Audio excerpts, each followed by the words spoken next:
বিসমিল্লাহির রহমানির রহিম। প্রিয় শিক্ষার্থীরা, আজকে আমরা লেকচার 8-এ 41 পৃষ্ঠার কাজ দেখব। তোমাদের নবম শ্রেণীর 9-এর গণিত। দেখো, এখানে প্রথম হচ্ছে n-তম পদের সূত্র a ইকুয়াল টু ar⁻n-1। n-তম পদের সূত্র ar⁻n-1। এ হলো প্রথম পদ, আর হলো অনুপাত, n হলো পদ সংখ্যা। ওকে, তো এখানে দেখো আমাদের আছে এখানে গুণোত্তর অনুক্রমের সাধারণ পদ বা n-তম পদ নির্ণয়। ঠিক আছে, নিচের অনুক্রমগুলোর সাধারণ অনুপাত ও পরের 3টি পদ নির্ণয় করো। তোমাদের জন্য একটি নির্ণয় করে দেওয়া হলো। দেখো, 1 নম্বর যে অঙ্কটা আছে এখানে 6, 18, 54 অনুপাত যে কোনো পদ ভাগ তার আগের পদ। দেখো 18 ভাগ 6, 18 ভাগ 6, তো এখানে ভাগ করলে আমরা পাবো 3।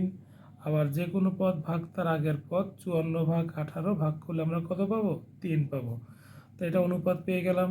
পরের 3টি পদ দেখো, এই 18 থেকে 54 3 গুণ হারে বৃদ্ধি পেয়েছে। তাই পরের যে 3টা পদ তোমরা বের করবা, সেটা করবা কিভাবে? এই 54 গুণ 3 162, 162কে 3 দিয়ে গুণ করলে 486, আবার 486কে 3 দিয়ে গুণ করলে 1458, এভাবে বের করবা। এবার দেখো পরের যে 2টা ম্যাথ আছে 3x 9x², 81x³ এর অনুপাত বের করব। পরের 3টা পদ আমরা বের করব। দেখো এইখানে যে অঙ্কটা আছে এখানে একটা ভুল আছে। এখানে 125 625 হবে না, 125 25 আর 25 5 ডট ডট ডট এর অনুপাত বের করব। পরবর্তী 3টা পদ আমরা এখানে বের করব। ওকে, দেখো তাহলে এখানে হচ্ছে আমাদের, দেখো অনুপাত, তো অনুপাত r ইজ ইকুয়াল টু যে কোনো পদ ভাগ তার আগের পদ। তাহলে 9x² ভাগ আগের পদ 3x ভাগ করলে আমরা কত পাই? 3x। আবার সেমভাবে দেখো, যদি 81x³ ভাগ 9x² করলে আমরা 3x পাবো। তাহলে অনুপাত কত? 3x। এরপর বলছে এর পরবর্তী 3টা পদ আমাকে বের করতে হবে। পরবর্তী 3টা পদ, তা দেখো এখানে 3 গুণ হারে বাড়তিছে। তাহলে 1 নাম্বার, 2 নাম্বার, 3 নাম্বার, এটা 4 নাম্বার পদ, 5 নাম্বার পদ, 6 নাম্বার পদ আমরা বের করব। ওকে, দেখো পঞ্চম পদ 81x³ আর গুণ দিবা কত? 3x। তাহলে এখানে গুণ করলে আমাদের কত আসবে? গুণ করলে আসবে হলো 243x। এখানে 3x 9x² আর 81x, সরি এখানে দেখো তোমার বইতে ভুল দেওয়া আছে, এখানে 81, এখানে 27 হবে। কত হবে? এখানে 27x³ হবে। ওকে, বইতে ভুল আছে, ঠিক করে নিয়ে সবাই তোমরা। এখানে 27x³ হবে। তাহলে এখানে হচ্ছে আমাদের হবে 27। 1 2 3 4 নাম্বার পদ, এটা পঞ্চম পদ না, চতুর্থ পদ। তাহলে এখানে হবে 27x³ গুণ 3, তাহলে এখানে হবে 81x4। ওকে, এরপরে পঞ্চম পদ যদি আমরা বের করতে চাই, তাহলে সূত্র অ্যাপ্লাই করে দিই আমরা। দেখো ar⁻5 - 1 পঞ্চম পদ। ঠিক আছে, এই যে 1 2 3 4 এই পঞ্চম পদ, তাহলে এখানে 5। এর মান পেয়েছি কত? প্রথম পদ 3x, অনুপাত পেয়েছি আমরা কত? 3x। 5 থেকে তাহলে এখানে আমাদের 1 বাদ, তাহলে 4। তাহলে এখানে 3 পাওয়ার 4 করলে 81, গুণ 3 করলে আসবে তোমার 243, আর x4 আর এই একটা x মানে কত? x5। ষষ্ঠ, এবার চতুর্থ, পঞ্চম, ষষ্ঠ পদ আমরা বের করব। ষষ্ঠ পদ ar⁻6 - 1, তাহলে a এর মান কত আছে এখানে আমাদের? 3x। প্রথম পদকে আমরা এ বলি, প্রথম পদকে a 3x, আর r এর মান হলো 3x। 6 বিয়োগ 1 5, তাই 3^5 গুণ 3 মানে হলো 3^6 729, আর এই x5 আর এই x মানে হচ্ছে কত? x6। তার মানে দেখো পরবর্তী 3টা পদ পেয়ে গেছি, 81x4, 243 x5, 729 x6।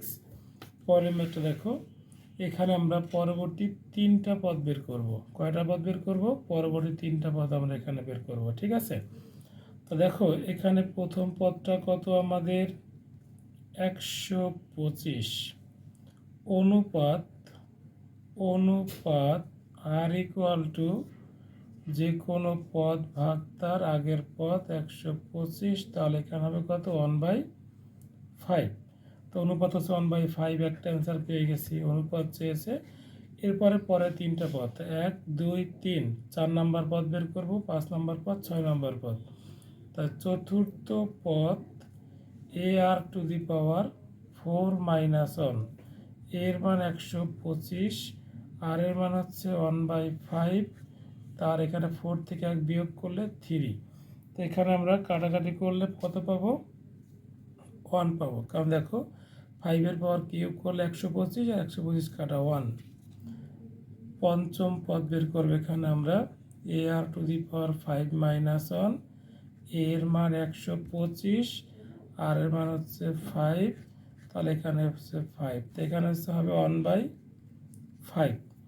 এই যে দেখো এখানে 5-এর পাওয়ার 4 করবো, 125 ভাগ করলে 5 হবে। ষষ্ঠ পদ এ আর টু দি পাওয়ার 6 মাইনাস 1, তাহলে এর মান 125, আর এর মান হচ্ছে 1/5, আর এখানে হচ্ছে 6 থেকে 1 বাদ 5, তাই এখানে হবে হচ্ছে 1/25। তাহলে পরবর্তী তিনটা পদ হচ্ছে 1, 1/5, 1/125।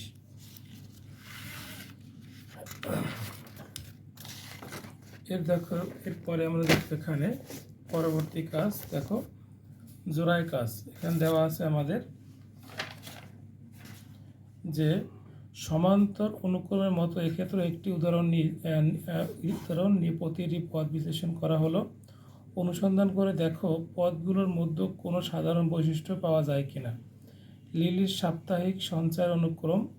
লিলির প্রতি সপ্তাহে অনুক্রমটি বিবেচনা করো। অনুক্রমটি হলো 5, 10, 20, 40, মানে সে প্রত্যেক সপ্তাহে এরকম টাকা রাখতেছে। প্রথম সপ্তাহে 5 টাকা, দ্বিতীয় সপ্তাহে 10, তৃতীয় সপ্তাহে 20, আর পরের সপ্তাহে কত 40। তাহলে 1 বছর বা 52 সপ্তাহ পরে তাকে কত টাকা সঞ্চয় করবে, এটা আমাদের বের করতে হবে। দেখো এখানে আমরা লিখে রেখেছি আগেই যে লিলির প্রতি সপ্তাহে সঞ্চয় অনুক্রম দেওয়া আছে, সে 52 সপ্তাহ, মানে এন এর মান হচ্ছে 52, ঠিক আছে। তার সপ্তাহে কত টাকা সঞ্চয় করবে সেটা আমরা এখানে বের করব। তাহলে এখানে প্রথম পদ এ ইজ ইকুয়াল টু 5 অনুপাত আর ইজ ইকুয়াল টু যে কোনো পদ ভাগ তার আগের পদ 10/5 মানে 2, 20/10 2, 40/20 2, অর্থাৎ এটা একটা গুণোত্তর অনুক্রম, ঠিক আছে। এখানে বলছে 52তম সপ্তাহে কত টাকা সঞ্চয় করবে। তাহলে আমরা জানি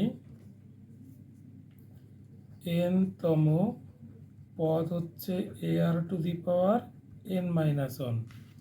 এখানে কোশ্চেন আমাদের বলছে 52তম সপ্তাহ, তাহলে 52তম পদ এ আর টু দি পাওয়ার 52 - 1, এর মান হচ্ছে 5, আর এর মান হচ্ছে 2, 52 থেকে 1 বাদ দিলে 51, তাহলে সে 52 সপ্তাহে এই টাকাটা সঞ্চয় করবে।